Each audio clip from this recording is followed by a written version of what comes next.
I'm David Morrow. I'm a licensed marriage and family therapist. Basically what that means is the state of North Carolina has given me their check of approval to say that I know how to do marriage and family therapy. Okay? I'm also an ordained minister, and I'm real excited to announce that I recently published my first book. The name of the book is called Through Her Eyes, A Man's Guide to His Wife's Need for Romance. So we're excited about that. I do work over at CareNet. Now, if you're not familiar with CareNet, CareNet is actually a division of the chaplaincy department of Wake Forest Baptist Health, or what used to be called Baptist Hospital over in Winston-Salem. We are the largest network of mental health offices across the state that's directly connected to a hospital. We have 35 offices across the state, and one of them is right here in Rocky Mount, over at Lakeside Baptist Church, which I understand is like 3 miles from here.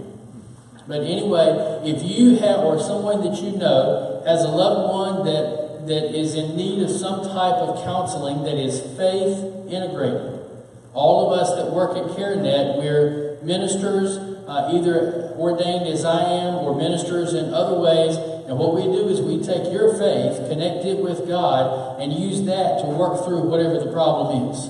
Okay? So that's what we do over at CareNet. I've got some brochures in my pocket. If anybody would like a brochure to find out more information about CareNet, I'd be glad to share that with you.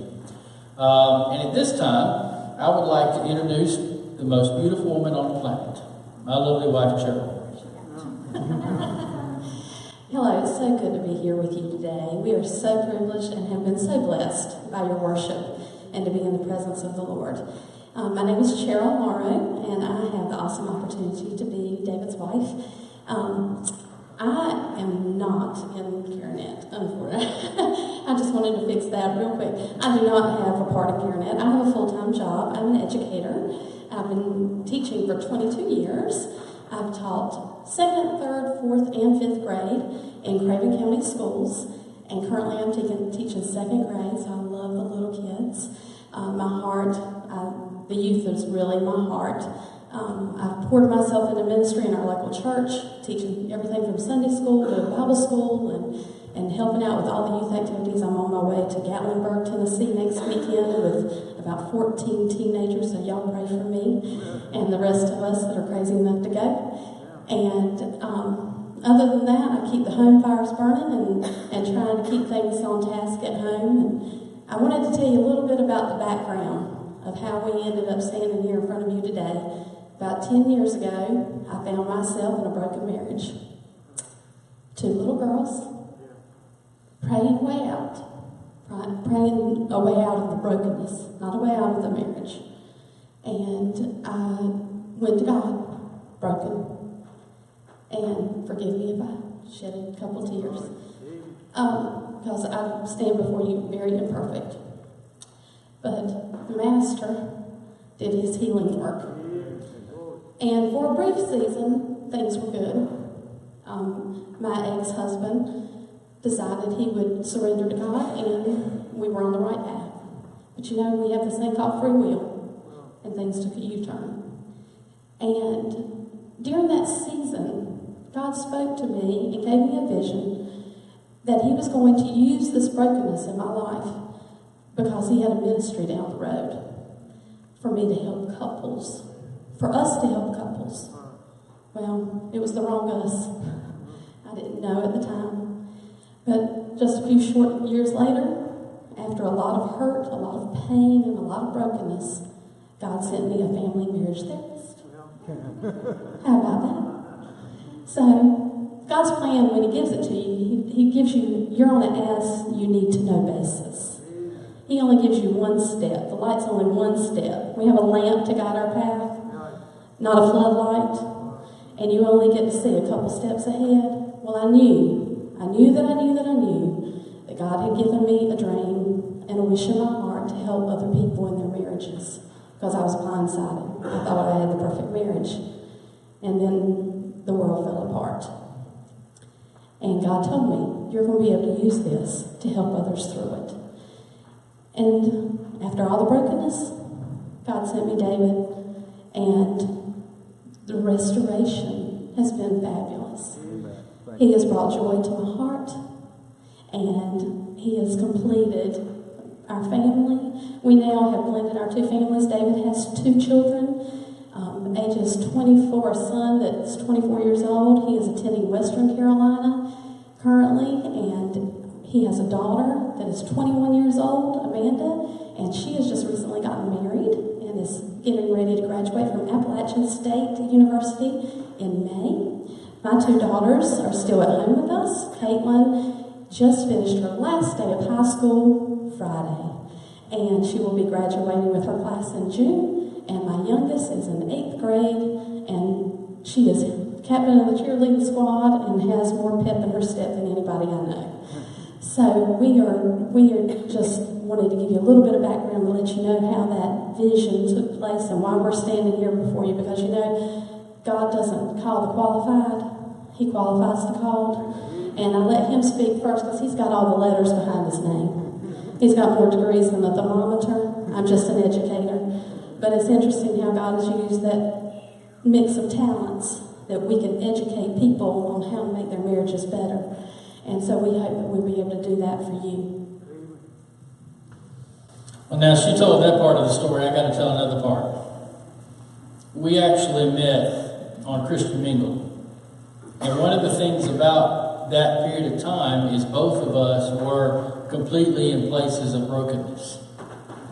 But one of the things that I thought about is everybody tells me that there's a whole lot more fish in the sea. So I decided I needed to cast a wide net. Now, on Christian Mingle, the way you initiate a conversation with somebody, or at least express an interest that you want to have a conversation, is you send a smile. I sent out 86. Guess how many responded? 1. You think God ordained this? What we're going to be doing in the upcoming weekend that we've mentioned is we want to talk about recommit, restore, and renew. And the reason we choose those words is we believe that throughout the Bible, there's often places where God very clearly communicates. If you recommit, or if you commit for the first time, God will restore, and you will be renewed. Let me give you some examples. Then if my people, who are called by my name, will humble themselves and pray and seek my face and turn from their wicked ways, I will hear from heaven and will forgive their sins and restore their land. So you hear it? Amen. If my people, I will restore their land. Amen. Here's another one, Jeremiah 29:11. You can do that one. This is a very common verse, but I'm not going to read just verse 11. I'm going to go all the way to 14 because a lot of people forget that last part. For I know the plans I have for you, says the Lord. They are plans for good and not for disaster, to give you a future and a hope. In those days, when you pray, I will listen. If you look for me wholeheartedly, you will find me. I will be found by you, says the Lord, and I will end your captivity and restore your fortunes. I will gather you out of the nations where I sent you, and I will bring you home again to your own land. We always love to talk about the promises of God. Sometimes we forget the obedience part. We have to commit, look for him, seek him wholeheartedly, and then he will restore. He will stay faithful to his promises.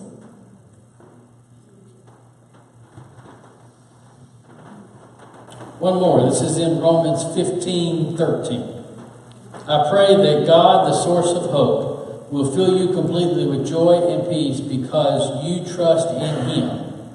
Then you will overflow with confident hope through the power of the Holy Spirit. Now, one more. Look, I stand at the door and knock, and if you hear my voice and open the door, I will come in, and we will share a meal together as friends. Now, let's think about something. If the relationship between us and God is if we will be responsive and commit to God, and God steps in and restores, and then we're renewed, I think that's a perfect example we need to be following in our marriages. If you recommit to your marriage, God will step in and restore. Now, you may be in a situation where God doesn't restore the way you think God ought to, but God will restore, and you will be renewed. One of the things that we're going to do that is unique about our particular seminar is I developed a number of years ago an assessment. It's really short, really simple. But if you choose to come to the seminar and you fill out that assessment, what's actually going to happen is we're going to keep everything confidential. But that information is going to come to me, and that will help me to develop a seminar that we can share together in presenting that will be designed specifically for the people who are attending. Another thing that you will get is a packet that will be personal for you as a couple that will identify, according to your results on the survey, it will identify your strengths as a couple and some areas that you need to improve upon, some areas that you will be able to come to the seminar, and we're going to give you some really easy to implement strategies to be able to communicate better and to be able to work through conflict. Another thing that's huge in marriages is being able to become financial partners and being able to work through finances. If you can share a bed, you should be able to share a checkbook. Amen? That's right. So also parenting cohesiveness, making sure that you're on the same playing field when it comes to parenting and discipline of your children and how your household runs. Confidence in your spiritual direction and enjoyment of intimacy and romance. He wrote the book, y'all. How lucky am I? And he practices what he preaches at home. Also, the hope for a bright future. We want you to enjoy your marriage, to enjoy going home. We don't want you to be the one that travels around the block 3 times before you pull in the driveway because you don't want to go in. We want you to your home should be a place of refuge, a place to renew yourself. And we want, if it's not there, or if it is there and you just want it to be a little bit better, that's okay. We can all grow and become closer together. So that's really what we need to share with you today. We invite you to really consider coming to the seminar. The seminar is something that the church is going to cover the cost of, so there won't be anything that comes out of your pocket. The survey is, as I said, really, really short. I've got a bunch of them here, and we're going to be standing out near the information desk following the service. If you have questions, if you'd like to get a survey, literally the survey is 20 statements that are one sentence, and what you have to do is read the statement and give me a number between 0 and 10, with 10 meaning you completely agree with it. You take the whole thing in a minute. And we would love to actually work with you and help you to be able to restore your marriage by recommitting to God, allowing God to work through your marriage and finding renewal as you will be newlyweds.